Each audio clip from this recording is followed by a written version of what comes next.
Trish Regan's here, former Goldman Sachs analyst and co-founder of the investment firm 76 Research. Trish, it is good to see you. Thank you. All right. Good to see you. My blood's like boiling, you know, like this is tough for a capitalist to see on the screen. Well, to be fair though, in terms of government helping, at least in the housing crisis, this is not that much different, is it, than what Eisenhower did in the 50s as the middle class expanded? Here's what I'm going to tell you, Leland. It's not that hard to figure out. You give everybody $25,000 to go out and buy their first home. You've just jacked the price up by $25,000 for everybody's first home. It's the same as the student loan thing. They can't figure out why student loan costs are so high, why college costs are so high. Guys, it's because you gave a bunch of kids a blank check and said, hey, go take out as much money as you need to take out. And they did. And this is the byproduct.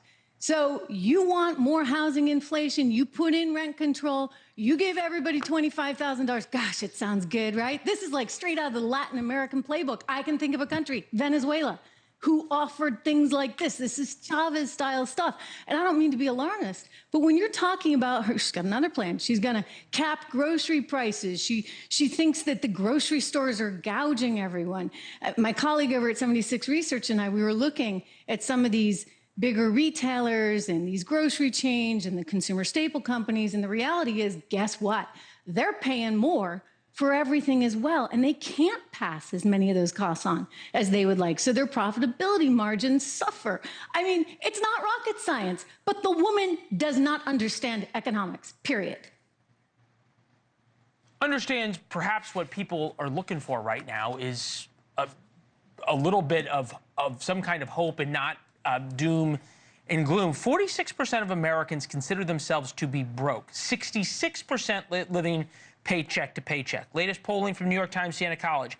Harris trails Trump 7% among working class voters in battleground states, Michigan, Wisconsin, Pennsylvania. Those are voters without a college degree. That number was significantly higher when it was Trump-Biden.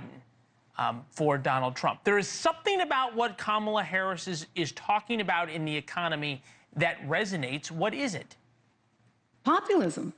I mean, none of this is going to work, Leland. None of it. And that 0.6% reference number that you gave us on the prescription drugs, I mean, if you actually look at that adjusted for inflation, my hunch is like, you're losing money there, okay? So none of this is going to work. But you know what? It sounds really good. Because everybody wants somebody to blame. Oh, we can just blame those big grocery store chains. We can just blame this company and that. It's corporate America. It's great. Look, don't get me wrong.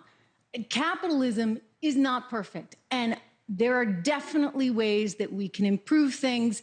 I think the middle class has really gotten shafted effectively over the last however many years. And that does need to change. And there's ways you can do it to equal out the capital labor equation.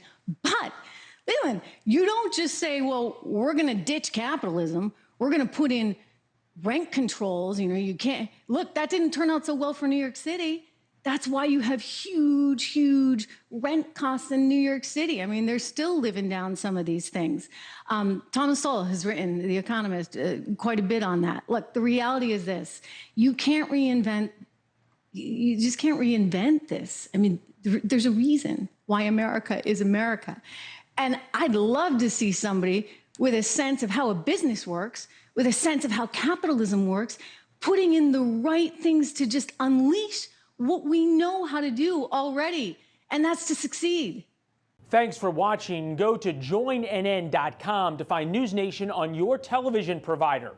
And don't forget to click the red subscribe button below to get more of NewsNation's fact-driven, unbiased coverage.